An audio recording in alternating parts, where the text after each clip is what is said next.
Lola, ng Engkantado, at ng lahat ng ating mga tinatawag na Enchanted Kingdom. Ilista ninyo. Kasi sisingilin ko rin ang Armed Forces ng Pilipinas sa pagpatay sa tunay na bantay ng kalikasan. Mali po yan. DILG, mali po yan. Maling-mali dahil hindi kayo sumunod sa utos ni Queen. Kayo ba ang masunod? O ako? Now, subukan nyo pa dahil tapos na ang palugit ko. Dito ko siguraduhin sa inyo lahat, walang eleksyon dahil wala kayong authority na magpa-eleksyon. Di ba tinapos ko na yan? Hindi kayo naniwala. Kaya lahat ng Commissioner of Election, lahat ng militar, lahat ng politika na umupo ng illegal mula nung nag-eleksyon kayo after kay Gloria, tapos. Lahat kayo mananagot sa timbangan ng mahal na ina. Ngayon, tawa pa kayo. Go by all means, laugh at the top of your voice. Kasi, itong mukha na ito na pinatay ninyo sa testamento at nagpalabas kayo ng sangkatutak na Helen Panulino Abdurrajak, kukunin ko rin kayo. Lahat na nag-package, lahat na gumawa ng presentasyon na misrepresentasyon, kunin ko kayo. Dahil, divine justice, divino gobyerno. Ayaw nyo militar, sumunod sa akin. Ayaw ninyo, sumunod sa commanding-in-chief. Akala nyo biro yung ginagawa ko? Hindi. Dokumentado, silyado, at iyan ang paglagay ko sa inyo sa pinakailalim na kulungan ng impyerno. Ang batas ng divino gobyerno ang mananaig. Ang batas ng soberenya ang mananaig. Maraming salamat. Ayaw nyo pa rin makinig. Nasa inyo. Malapit na. Kung saan, isa-isahin na ang nakatadhanang kalaban. Nakatadhana kayo para salungatin ka ako. Pero pumayag kasi kayo para luklukan kayo ni si Roy. Kaya maliit o malaki, maghanda ang bawat isa. May parusa.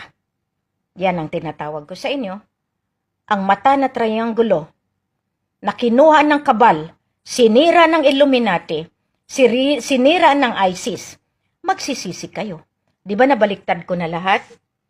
Kabal, Illuminati, 999, I666, lahat kayo, no? Or papo, o papro, lahat yan, binaliktad ko.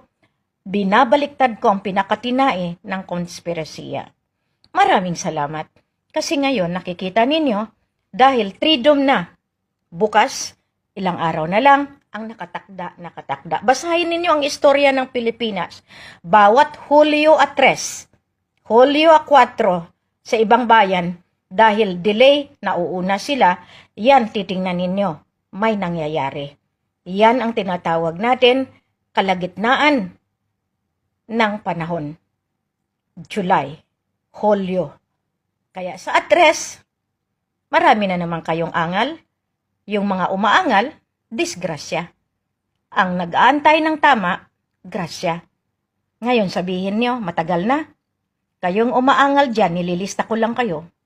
Dahil matitikman ninyo lahat. Hindi Maraming ako salamat. papayag God bless. na kayo ay mananalo sa kalukuhan ninyo. Hindi nyo man lang inisip. Marami kami nasasaktan ng dahil sa inyong pagkukunwari na kayo ang may-ari ng divine wealth. Sa ngayon, ilabas ninyo. Hinihiling ko yan. Lahat kayong taga-Negros, taga-Panay, ilabas ninyo yung mga elders na iyan kasi kung hindi, tayo ang tadtarin ng Rule 36 na ito. Masyado kayong naging mapangahas. Masyado kayong naging isang sakim Matagal na dapat naghintay ang maraming grasya para sa lahat. Pero anong ginagawa ninyo?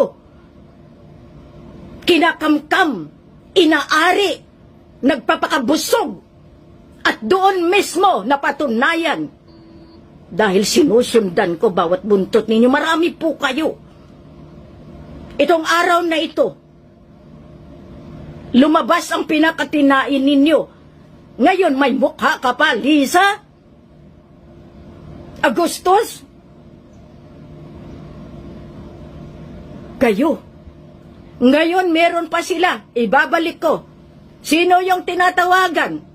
Ma'am Perli, para magpanggap ulit. Inainvitahan po nila magbantay kay Tatay Martin kasama ang kanyang pamilya. So, alam ko, kaya wala kayong, kumaga nga, alam ko ang mga move, kaya wag nyo nang gawin pa. Dahil alam na rin ng nag-alaga kay Tatay, si Jerlyn. So, para sa kapakanan ni Jerlyn, hindi ko lang po sasabihin ang kanyang, pero alam na ma-break away dahil sila po ang talagang gustong kumamkam sa mga kayamanan. Maraming salamat ulit. Kasi dito, pinatay nila ako sa testamento. Ngayon, lahat ng testamento ko in legality, pwede nilang isabi na hindi ako. Pero ang hindi nila alam, marami akong records. Paano kayo nakapagpalabas ng pera? Paano kayo nagkaroon ng trading platform ng mga bullet trade ninyo sa maling sistema? Kayong mga taga-United Nations na